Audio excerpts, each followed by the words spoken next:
আগামী ১লা জুলাই থেকে দেশের সব পাবলিক বিশ্ববিদ্যালয়ে সর্বাত্মক কর্মবিরতি ঘোষণা করা হয়েছে। এই নিয়ে একটা প্রজ্ঞাপন জারি করেছে বাংলাদেশ বিশ্ববিদ্যালয় শিক্ষক সমিতি। তো আপনাদের জাতীয় বিশ্ববিদ্যালয়টাও পাবলিক বিশ্ববিদ্যালয়ের অংশ। এখন কথা হচ্ছে যে জুলাই মাসে জাতীয় বিশ্ববিদ্যালয়ের ডিগ্রি পাস কোর্স দ্বিতীয় বর্ষের পরীক্ষা অনুষ্ঠিত হবে। তো ওই পরীক্ষার উপরে কি কোনো প্রভাব পড়বে কিনা এই নিয়ে আজকের ভিডিওতে আলোচনা করব। সো সম্পূর্ণ ভিডিওটি দেখবেন। চলুন শুরু করা যাক।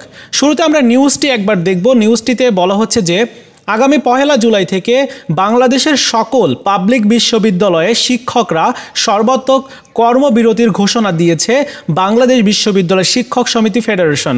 আগামী ২৪ জুনের মধ্যে সর্বজনীন পেনশন স্কিম সংক্রান্ত প্রজ্ঞাপন, প্রত্যয় স্কিম প্রত্যাহার এবং পূর্বের পেনশন স্কিম চালু রাখা, সুপার গ্রেডে বিশ্ববিদ্যালয় শিক্ষকদের অন্তর্ভুক্তি এবং শিক্ষকদের জন্য স্বতন্ত্র বেতন স্কেল প্রবর্তন কার্যকর করা না হলে তারা এই কর্মবিরতিতে যাবেন বলে হুঁশিয়ারি দেন।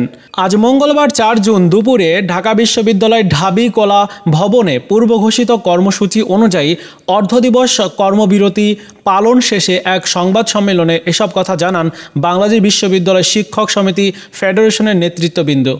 ঘোষণা অনুযায়ী আগামী ২৫, ২৬ ও ২৭ জুন অর্ধদিবস কর্মবিরতি পালন করবে শিক্ষকরা। এছাড়াও ৩০ জুন শিক্ষকরা পূর্ণ দিবস কর্মবিরতি পালন করবে। তবে পরীক্ষাসমূহ কর্মবিরতির আওতামুক্ত থাকবে। তার মানে পরীক্ষা চলবে। এরপরও দাবি আদায় না হলে আগামী ১ জুলাই থেকে দাবি আদায় না হওয়া পর্যন্ত দেশের পাবলিক সকল বিশ্ববিদ্যালয়সমূহের সর্বাত্মক কর্মবিরতি পালিত হবে বলে জানান সংগঠনটির নেতারা। এখন কথা হচ্ছে যে এখানে সকল পাবলিক বিশ্ববিদ্যালয়ের কথা উল্লেখ করা হয়েছে, যেমন ঢাকা বিশ্ববিদ্যালয় রয়েছে, তারপর স্বায়ত্তশাসিত যতগুলো বিশ্ববিদ্যালয় তার মধ্যে জাতীয় বিশ্ববিদ্যালয় পড়ছে। এখন জাতীয় বিশ্ববিদ্যালয়ের ডিগ্রি দ্বিতীয় বর্ষের পরীক্ষা কিন্তু ২৫ তারিখ থেকে শুরু হবে। পরীক্ষার উপরে যদিও কোনো প্রভাব পড়বে না, তবে বলা যাচ্ছে না এখনও পর্যন্ত যে কি হবে। এখন আমার কথা হচ্ছে জাতীয় বিশ্ববিদ্যালয় থেকে এখনও আমরা কোনো আপডেট পাইনি, যেহেতু এই সিদ্ধান্তটি আজকে নেওয়া হয়েছে। হয়তো ২-১ দিনের মধ্যেই আমরা এই সংক্রান্ত আপডেট আরও পাবো এবং সেই আপডেটগুলো আপনাদেরকে জানাবো।